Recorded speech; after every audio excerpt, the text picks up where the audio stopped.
Hello dear students, मैं चैन sir आपके अपने यूट्यूब चैनल पर आपका स्वागत करता हूं। इस वीडियो में मैं आपके लिए लेके आया हूं आपको जो पॉलिटिकल साइंस का जो चैप्टर 7 है अर्बन एडमिनिस्ट्रेशन, इसका जो कंप्लीट जो एक्सरसाइज का जो सॉल्यूशन है आपको इस वीडियो में देखने को मिलेगा। तो मेरे साथ इस पूरे वीडियो में बने रहिए। तो चलिए, जो फर्स्ट जो क्वेश्चन है आपका चूज द करेक्ट ऑप्शन। तो यहाँ पर आपका फर्स्ट नंबर का जो आता है ए नंबर का ऑप्शन है वो है municipal corporations are headed by. Municipal corporation के हेड कौन होते हैं? डिस्ट्रिक्ट कलेक्टर, म्युनिसिपल कमिश्नर या फिर आपकी मेयर। तो आपने क्लास अटेंड किया है या फिर वीडियो देखे हैं तो आपको पता होगा कि जो हेड होते हैं वो है म्युनिसिपल कमिश्नर होते हैं। Then the local governing body in towns is called.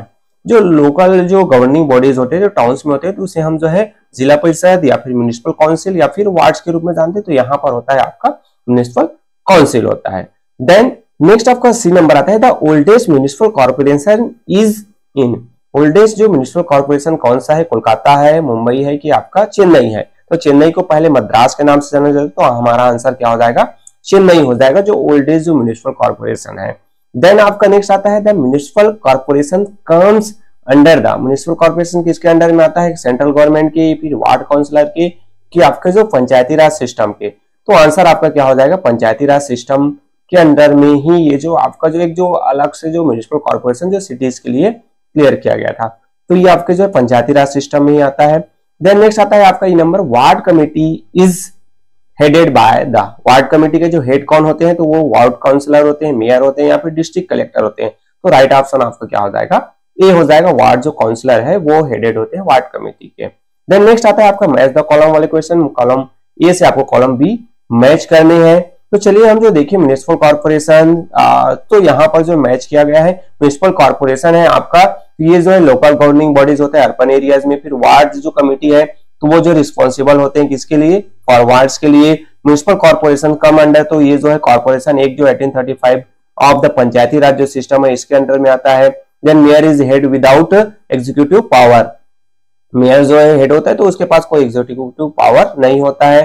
Conducting survey, promoting welfare of municipal employees are all, ये जो है डिस्क्रिशनरी जो फंक्शंस थे किसके? कॉर्पोरेशन के। तो ये आपके मैच द कॉलम वाले आंसर हुए। देन नेक्स्ट आता है आपका फिलअप वाले जो क्वेश्चन है, तो इसमें फर्स्ट नंबर आता है कि स्ट्रीट लाइट्स है रिपेयर्स करना, स्ट्रीट लाइट रिपेयर करना है, कंस्ट्रक्शन रोड्स का रिपेयर और कंस्ट्रक्शन रोड्स बनाना है। तो ये कौन से फंक्शंस के अंतर्गत आता है कॉर्पोरेशन का? तो ये जो है आंसर आपका जो स्ट्रीट लाइट रिपेयर करना, कंस्ट्रक्शन रोड से, ये सब जो है ऑब्लिगेटरी जो फंक्शन है उसमें आता है। देन नेक्स्ट आएगा the dash represent the people of the ward. तो इनमें से कौन जो है वार्ड के जो पीपल है उनको रिप्रेजेंट करता है? तो वार्ड कमेटी, वार्ड काउंसिलर या फिर वार्डन। तो यहाँ पर आंसर आपका हो जाएगा वार्ड जो काउंसिलर है वो कहीं ना कहीं पूरे वार्ड को रिप्रेजेंट करता है क्योंकि वो जो इलेक्टेड बॉडीज होता है। Then the 12th schedule is a part of the dash act. तो 12th शेड्यूल है वो किसका पार्ट है? तो जो है ये जो है आपका क्या हो जाएगा? 74 जो कॉन्स्टिट्यूशनल अमेंडमेंट हुआ तो उसका जो एक पार्ट था आपका क्या? 12th schedules. देन नेक्स्ट आता है आपका an IAS officer is appointed as. IAS officer है उनको अपॉइंट किया जाता है, तो ये आपको पता होगा म्युनिसिपल कमिश्नर के रूप में an IAS officer is appointed as a municipal commissioner. तो नेक्स्ट आपका ई नंबर का क्वेश्चन है the dash are also represented in the ward committee. तो इनमें से जो है पीपल्स, चिल्ड्रन के फार्मर जो है वार्ड कमेटी के मेंबर्स के रूप में रिप्रेजेंट होते हैं। तो यहाँ पर जो the peoples are also represented in the ward committee. Different जो टाउन्स है तो वहां के जो पीपल्स है वो कहीं ना कहीं वार्ड कमेटी के मेंबर्स के रूप में, जो 10 मेंबर्स हैं वो वार्ड कमेटी में क्या होते हैं? रहते हैं। तो इस तरीके से ये फिलअप के आंसर हुए। देन नेक्स्ट आता है कि आपको जो स्टेटमेंट अगर राइट है तो राइट मार्क्स लगाना है, रॉन्ग है तो रॉन्ग का मार्क्स लगाना है। तो आपको जो the mayor is the executive head of the municipal corporation, तो ये आपका क्या हो जाएगा? रॉन्ग हो जाएगा। मेयर है वो उनके पास कोई भी एग्जीक्यूटिव पावर नहीं होता है। तो एग्जीक्यूटिव जो हेड होते हैं जनरली वो जो होते हैं म्युनिसिपल जो कमिश्नर होते हैं वो होते हैं। Then Bombay municipal corporation was formed in 1988। जी नहीं, ये तो बहुत पहले ब्रिटिश जमाने से बॉम्बे म्युनिसिपल कॉर्पोरेशन का फॉर्मेशन हो गया, तो ये भी रॉन्ग स्टेटमेंट है। Then the ward council is the head of the ward committee, तो ये जो है आपका राइट स्टेटमेंट है, तो हमने राइट मार्क लगा दिया। Then the term of the mayor is for 1 year, ये भी आपका राइट स्टेटमेंट हो जाएगा। मेयर जो है 1 ईयर के लिए अपॉइंट होते हैं, देन उसको आगे जो है एक्सटेंड किया जा सकता है ना? तो ये जो है आपका राइट स्टेटमेंट हो जाएगा। Then the discretionary functions of the municipal corporation include the environment, तो जो डिस्क्रिशनरी फंक्शन में आपके जो इन्वायरमेंटल इश्यूज हैं वो भी इंक्लूड होते हैं। देन आर्ट इंटीग्रेटेड लर्निंग है, तो यहाँ पर जो है आपको जो न्यूज़पेपर क्लिपिंग है, न्यूज़पेपर कटिंग्स वगैरह है, प्रॉब्लम जो सिटीजन को फेस करना पड़ता है पुअर लाइटिंग से रिलेटेड, मॉस्किटो से रिलेटेड, तो इन सबका जो है आपको न्यूज़पेपर में जो भी चीज आया है तो उसको कटिंग कलेक्ट करके उसको आपको पेस्ट करना है।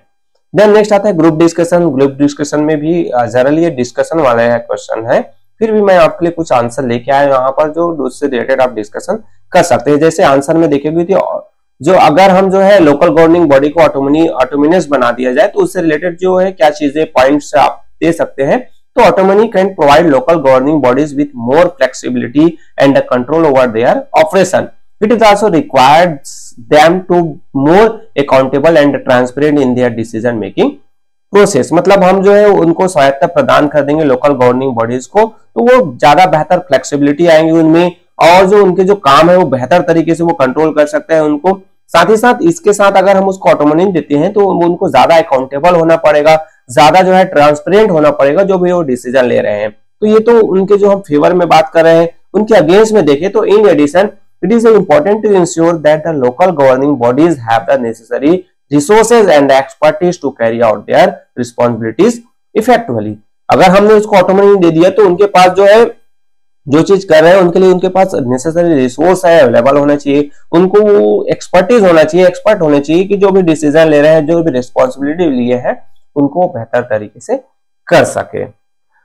तो ये जो है ग्रुप डिस्कशन 6 नंबर से रिलेटेड। नेक्स्ट आता है आपका एनालाइजिंग एंड एल्यूटिंग वाले जो क्वेश्चन है, तो इसमें से देखें तो you think the government bodies can keep the neighbourhood clean if the resident keep littering there surrounding. मतलब गवर्नमेंट की ये रिस्पॉन्सिबिलिटी है कि आसपास के जो लोग हैं बार बार कचरा कर रहे हैं और बस गवर्नमेंट आके उसको सॉल्व करे, तो ऐसा बिल्कुल नहीं है, दोनों की रिस्पॉन्सिबिलिटी बनती है। तो आंसर में हो जाएगा कि it is a share responsibility of both the government and the resident to keep the neighbourhood clean.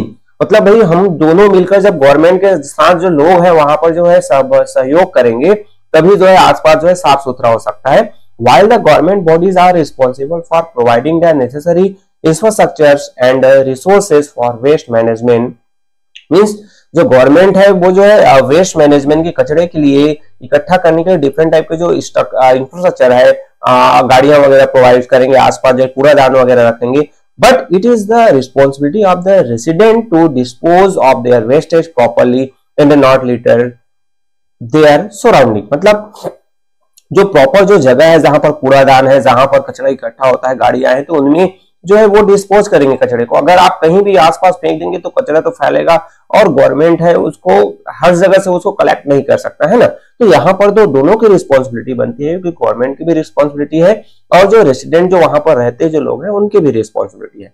तो इस तरीके से जो 7 के आंसर हुए।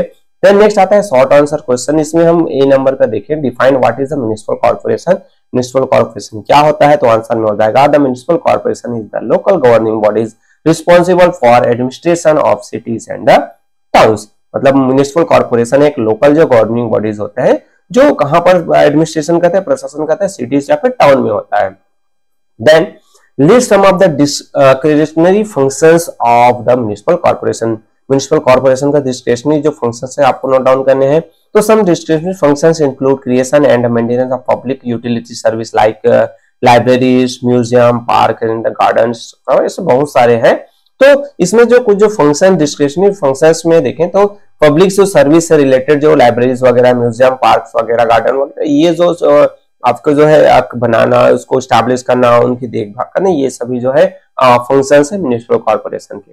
देन नेक्स्ट आता है आपका what are the responsibilities of the ward councillor. Ward councillor की रिस्पॉन्सिबिलिटीज क्या होती है, तो आंसर में हो जाएगा the ward councillor is responsible for handling complaint in the ward and resolving dispute. मतलब वार्ड काउंसिलर का रिस्पॉन्सिबिलिटी है कि भाई वो जो है कंप्लेंट है उसको हैंडल करे, और कोई अगर क्या हो गया डिस्प्यूट, कहीं पर विवाद हो गया, लड़ाई झगड़ा हो गया, तो उसको रिसॉल्व करने का जो काम है वो वार्ड काउंसिलर करता है, मदद करता है उसमें। देन नेक्स्ट डी नंबर का कि what are the provision of the 74th constitutional amendment act. 74th constitutional amendment act में क्या हुआ था, तो it laid out the provision of ward committees, their powers and the responsibility and the scope of work, organisation structure and the election. मतलब यहाँ पर जो है ये जो 74 कॉन्स्टिट्यूशनल अमेंडमेंट हुआ था, तो वहां पर तो हमारे जो म्युनिसिपल कॉर्पोरेशन स्टैब्लिश करने से रिलेटेड बात ये है, साथ ही साथ वहां पर वो जो वार्ड कमेटी का जो प्रोविजन किया गया था, उनके पावर्स क्या होंगे वो क्लियर डिफाइंड है, उनके रिस्पॉन्सिबिलिटीज क्या होंगे, कहां पर वो वर्क करेंगे, उनका जो ऑर्गेनाइजेशनल स्ट्रक्चर क्या होगा, किस तरीके से उनका इलेक्शन होगा, ये सभी जो है 74 कॉन्स्टिट्यूशनल अमेंडमेंट में इंक्लूड किया गया है। देन नेक्स्ट आता है ई नंबर का क्वेश्चन है कि explain the role and responsibilities of the municipal commissioner. जो म्युनिसिपल कमिश्नर है उनके रोल और रिस्पॉन्सिबिलिटीज आपको बताने हैं। So the municipal commissioner is responsible for execution of all the policies that have been laid down by the corporation for governance of the cities. मतलब municipal जो commissioner की जो रिस्पॉन्सिबिलिटीज क्या होती है, तो जितने भी जो पॉलिसीज वगैरह जो बने हैं, जो बनाए गए हैं, जो क्रिएट किए गए हैं, ताकि कॉर्पोरेशन को बेहतर तरीके से गवर्नेंस किया जा सके, सिटी को बेहतर तरीके से चला सके, तो उनको एग्जीक्यूट करने का जो काम है वो म्युनिसिपल कमिश्नर की रिस्पॉन्सिबिलिटी होती है। देन लॉन्ग आंसर क्वेश्चन है, तो यहाँ पर जो डिटेल में आंसर है, discuss in detail the responsibility of municipal corporation. अब म्युनिसिपल कॉर्पोरेशन की रिस्पॉन्सिबिलिटी है उसको डिटेल में हमें बताना है, तो चलिए डिटेल देखते हैं। The municipal corporation is responsible for overall administration and for providing essential service. तो म्युनिसिपल कॉर्पोरेशन है उसकी ओवरऑल जो एडमिनिस्ट्रेशन करना है, साथ ही साथ जो जरूरी जो सर्विस है, जैसे रोड्स है, पब्लिक ट्रांसपोर्ट की सुविधाएं हैं, वाटर सप्लाई प्रॉपर जो क्लीन ड्रिंकिंग वाटर वाली बात है, सैनिटेशन साफ सफाई की बात, या फिर record of birth and death, then maintenance of public utility service, public जो सुविधाओं से रिलेटेड जो चीजें जैसे गार्डन है, पार्क वगैरह है, हेल्थ केयर है, फैसिलिटीज से रिलेटेड हेल्थ केयर की सुविधाएं किस तरीके से है, एजुकेशन है, licensing and managing the fire department, साथ ही साथ जो लाइसेंस प्रोवाइड करना, मैनेज करना है कि फायर डिपार्टमेंट से रिलेटेड, तो ये सभी जो चीजें हैं ये इनका रिस्पॉन्सिबिलिटीज है। साथ ही साथ कुछ और पॉइंट आता है कि it is also responsible for revenue collection as this is the main source of income for the corporation. जो कॉर्पोरेशन का जो मेन इनकम का सोर्स है वो क्या है, डिफरेंट टाइप के जो टैक्स रेवेन्यू कलेक्ट करना है, टैक्सेस जैसे प्रॉपर्टी टैक्स हो गया, इंटरटेनमेंट टैक्स हो गया, आपके यूटिलिटी फीस और some of the tax collected by it. मतलब जो भी चीजें जैसे पार्क में आप गए, गार्डन गए, तो वहां पर जो टिकट लगता है ना, रसीद, तो ये सभी जो चीजें हैं वो कॉर्पोरेशन कलेक्ट करता है। तो ये जो इनकी रिस्पॉन्सिबिलिटी हम यहां तक नोट डाउन कर सकते हैं, यहां से आप इसको कट भी कर सकते हैं, यहां से भी कुछ पॉइंट आप स्किप कर सकते हैं अगर आपको लगता है लॉन्ग हो रहा है तो, और आपके टीचर जो है परमिट करते हैं तो की बात है। देन नेक्स्ट आता है आपका what are the responsibilities of the ward committee. Ward committee का रिस्पॉन्सिबिलिटीज क्या है, तो आंसर में हम देखें तो the main responsibilities of the ward committee is to provide a platform to the people. मतलब जो है रिस्पॉन्सिबिलिटी वार्ड कमेटी का क्या है कि जो पीपल्स हैं उनको प्लेटफॉर्म देना, उनको एक मंच प्रोवाइड करना, ताकि वहां पर जो है क्या हो जाए, the ward committee have the corporation by regularly inform and consulting them about development and programmes scheme for the peoples. मतलब जो है वार्ड कमेटी क्या करता है कि कॉर्पोरेशन को प्रॉपरली जो है रेगुलर वो जो है इंफॉर्मेशन देता है, जानकारी प्रोवाइड करता है, उनके साथ कंसल्ट करता है कि जो भी डेवलपमेंट प्रोग्राम्स बने वो किस तरीके से काम कर रहा है, या फिर और किस तरीके से कौन कौन से प्रोग्राम है वो स्टार्ट किए जा सकते हैं जो लोगों के लिए वेलफेयर होगा। तो इस तरीके से ये जो मेन जो रिस्पॉन्सिबिलिटी है वार्ड कमेटी की, कि जो है पीपल्स को जो डायरेक्टली जो है वो जो है कॉर्पोरेशन के साथ कनेक्ट कर सके, लिंक कर सके। देन नेक्स्ट आता है लास्ट जो क्वेश्चन है आपका लॉन्ग आंसर क्वेश्चन में इस और चैप्टर का, कि what is municipal council. Municipal council क्या है, तो जैसा हमने एक्सप्लेनेशन में देखा था भाई कि ये भी आपके जो म्युनिसिपल जो आपके जो म्युनिसिपैलिटी का एक पार्ट होता है, बट ये जो है जो स्मॉल जो टाउन्स वगैरह होते हैं वहां पर ये होता है। सो आंसर में देखें हम, municipal council is the legislative body of a municipalities are local government in the towns area. मतलब जो म्युनिसिपल काउंसिल है वो कहीं ना कहीं लेजिस्लेटिव जो एक प्रशासन ही होता है, बट ये जो है बड़े बड़े सिटीज में जो म्युनिसिपल कॉर्पोरेशन होते हैं, तो जो स्मॉल जो टाउन्स है तो वहां पर जो होता है वो होता है म्युनिसिपल काउंसिल। अब इसके थोड़ी सी रिस्पॉन्सिबिलिटी हम चर्चा करें तो यहाँ पर होता है the municipal council is responsible for providing basic infrastructure facilities such as water supply, drainage, roads and street lighting, as well as public service such as health and sanitation, education and public safety. मतलब municipal council या फिर जो corporation की जो responsibilities है लगभग same होती है, वो जो है बड़े लेवल पर करता है, ये जो है अपने जो छोटा जो टाउन है तो वहां पर वो करता है। तो वाटर सप्लाई है, पब्लिक फैसिलिटीज है, ड्रेनेज, नालियां वगैरह है, रोड्स वगैरह, स्ट्रीट लाइटिंग वगैरह है, सैनिटेशन, साफ सफाई, एजुकेशन, पब्लिक सेफ्टी, तो ये सभी जो चीजें हैं वो म्युनिसिपल काउंसिल का रिस्पॉन्सिबिलिटीज में आता है। तो इस तरीके से इस चैप्टर से रिलेटेड जितने भी आपके जो डाउट्स थे, प्रॉब्लम थे, जो क्वेश्चन आंसर थे, है ना, एक्सरसाइज थे, उसके सोल्यूशन मेरे द्वारा प्रोवाइड कर दिया गया। होपफुली ये वीडियोस आपके लिए हेल्पफुल होगा। अगर वीडियो हेल्पफुल है तो वीडियो को लाइक जरूर कीजिए, अपने क्लास फ्रेंड के साथ भी शेयर कर सकते हैं, और अभी तक आपने चैनल को सब्सक्राइब नहीं किया है तो सब्सक्राइब भी कर सकते हैं, ताकि इसी तरह की हेल्पिंग वीडियो मिलता रहे। सो ओके, थैंक यू, मिलते हैं अगले वीडियो में।